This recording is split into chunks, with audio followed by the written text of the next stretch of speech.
오늘 레위기 18장 말씀을 통하여 간음하지 말라라는 제목으로 말씀을 전하겠습니다. 하나님께서는 이스라엘 백성들과 또 시내산에서 언약을 맺을 때 어떤 명령보다도 십계명을 먼저 주셨습니다. 십계명은 하나님께서 이스라엘 백성에게 주시는 율법의 가장 근본 체계예요. 또 핵심 가치라고 할 수 있습니다. 1계명에서 4계명은 하나님과 당신의 백성 이스라엘이 하나님을 하나님답게 섬기는 데 있어서 꼭 지켜줘야 될 계명들로 구성이 되어 있습니다. 또한 5계명에서 10계명은 하나님의 백성들 사이에서 서로 꼭 서로와 자기 자신을 위해서 지켜야 할 계명이죠. 이 계명이 지켜질 때 비로소 이스라엘 백성들은 하나님의 거룩한 백성답게 살 수 있으며 하나님이 주신 복과 행복을 누릴 수 있습니다. 특히 5계명에서 10계명, 이웃을 사랑하는 구체적인 계명에 대해서 첫 번째로 말씀하시는 것이 내 부모를 공경하라이죠. 그리고 이어지는 계명이 살인하지 말라, 그 다음으로는 간음하지 말라입니다. 가장 먼저 이웃 간에 지켜야 할 계명으로 멀리 있는 사람이 아니라 가장 가까이 있는 부모님에 대한 계명이 첫 번째입니다. 즉 가족 안에서부터 하나님께서 기뻐하시는 거룩함이 세워지기를 원하시는 그런 하나님의 마음을 알 수가 있습니다. 오늘 우리가 읽은 레위기 18장의 규례는 너무나 구체적이고 또 생각하기에 불경스러워서 이루다 말하기 어려운 내용들입니다. 하나님이 말씀하시는 제5계명 내 부모를 공경하라와 제7계명 간음하지 말라를 가장 사회의 중요 공동체의 단위요 또 가장 기본 단위인 가정에서부터 적용해야 될 그런 말씀으로 이야기를 하고 있습니다. 특별히 13구절에 의해서 설명하시는데요. 하나님께서 왜 이토록 자세하고 구체적으로 말씀하시는지 특별히 근친상간에 대한 그런 규례입니다. 그 당시 이스라엘 백성들이 가장 많은 영향을 받았던 애굽과 또 그들이 앞으로 이제 취하게 될 가나안 땅에 들어가면 실질적으로 애굽에서도 그러한 근친상간이나 또 지금 들어가야 될 가나안 족속에서도 이러한 불경건한 모습들이 실제로 많이 일어나고 있기 때문에 하나님께서 아주 구체적으로 이스라엘 백성들에게는 그러한 가증하고 문란한 일들을 너희가 본받지 말라라고 말씀하는 것입니다. 3절 말씀에 보면 너희는 너희가 거주하던 애굽 땅의 풍속을 따르지 말며 내가 너희를 인도할 가나안 땅의 풍속과 규례도 행하지 말라고 하십니다. 즉 하나님께서 금하시는 규례들이 이미 애굽 땅과 그리고 가나안 땅에서 풍속으로 행하여지고 있다는 사실을 기반으로 하는 하나님의 말씀임을 보여주고 있습니다. 4절에 보면 너희는 내 법도를 따르며 내 규례를 지켜 그대로 행하라. 나는 너희의 하나님 여호와이니라 말씀합니다. 그리고 5절 말씀에 보면 하나님의 그 규례와 법도를 순종하면 하나님이 주시는 참 생명을 얻게 된다라는 약속도 함께 주고 있습니다. 그리고 6절부터 18절까지 각종 근친상간을 금지 하는 규례를 말씀하고 있습니다. 당시의 가족관계는 지금 현대를 살아가는 우리들보다도 훨씬 더 복잡한 가족관계를 가지고 있었습니다. 창세기 말씀만을 읽어보더라도 부인이 여러 명이 있기도 하고 또 첩이 있기도 합니다. 또한 아버지의 첩이 젊은 경우에 자신의 나이가 많은 장자, 아들과 나이가 비슷하거나 오히려 아들이 나이가 많은 경우도 존재하고 있다는 사실을 알 수가 있습니다. 특별히 야곱에게는 그 첩이 있었죠. 비라와 야곱의 장자인 르우벤이 서로 통관함을 통하여서 아버지의 침상을 더럽혔다라고 이야기하고 또 르우벤이 장자임에도 불구하고 그가 복을 얻지 못하고 메시아가 오는 축복의 통로를 오히려 넷째인 유다가 그 서열을 이어받게 되는 그런 내용들도 성경에 나와 있습니다.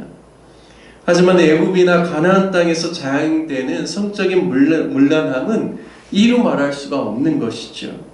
가장 거룩함이 유지되어야 하고 보호되어야 하는 가정에서부터 정말 이러한 질서들이 파괴되고 또 하나님이 원하시는 거룩함이 깨어졌기 때문에 하나님께서 이러한 근친상간의 행위에 대해서 철저하게 금하고 있고 오늘 말씀에 보면 땅이 그 사람들의 악을 보면서 그 땅이 그들을 토해낸다라고까지 말씀을 하고 있습니다.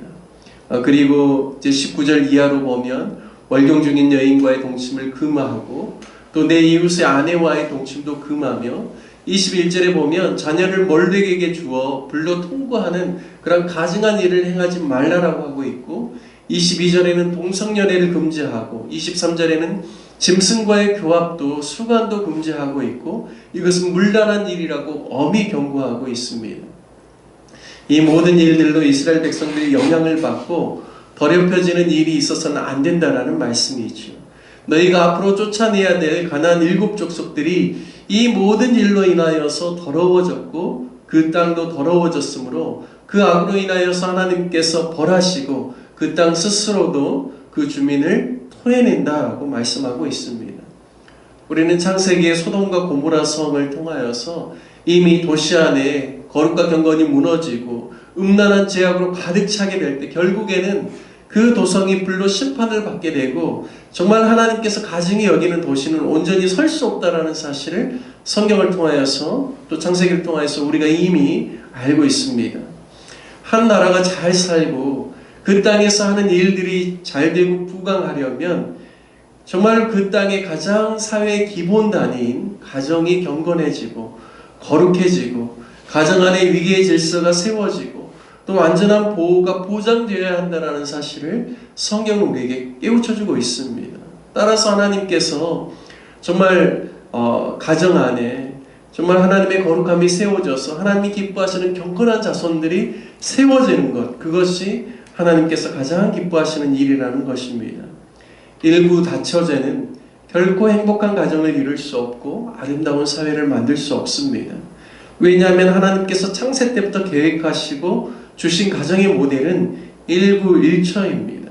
또한 가정 내에서 친족끼리는 절대로 서로를 보호해주고 정절을 지켜야 하며 선을 넘어서는 안 된다는 것을 말씀하고 있습니다. 왜냐하면 가정이 보호되고 정말 안전하여야만 정말 하나님께서 기뻐하시는 나라를 이룰 수 있기 때문입니다. 하나님이 성을 주신 것은 경건한 자손을 얻도록 축복의 선물로 주신 것입니다. 또 부부라는 이 바운더리 체계 안에서 기쁨을 누리도록 하나님께서 주신 것이지 자기 만족과 쾌락의 도구로서 바운더리를 넘어서 사용하라고 하나님 주신 것이 결코 아니라는 것이죠. 요즘 사회는 하나님이 우리에게 주신 진리의 말씀의 기준을 따라서 그렇게 진리를 말하면 시대에 뒤처진 사람처럼 그렇게 몰아붙이는 경향이 있습니다. 현 시대를 보면 동성연애가 참 많이 만연되어 있습니다. 결혼한 부부가 자신의 배우자 외에 다른 사람과 간통하더라도 형사상 문제를 삼을 수 없는 시대를 살고 있습니다. 얼마나 깨어진 가정들이 많이 있는지 정말 모르겠습니다. 정말 초등학교의 학생들의 가정들의 이야기만 들을지라도 정말 아이들의 그 부모가 이혼한 가정들이 얼마나 많은지 우리가 알 수가 있죠.